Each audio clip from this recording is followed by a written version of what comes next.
So I've got my 20-inch wreath here. Now this is actually a boxwood plant. It's completely handmade.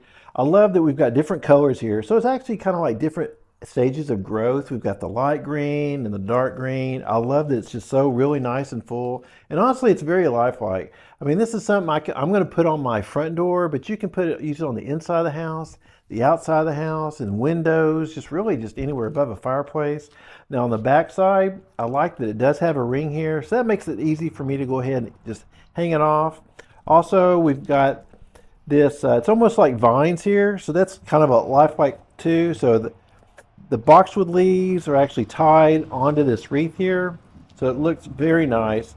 And then also it does come with a fabric here, so you could tie this fabric too if you wanted to the wreath. It's nice and long.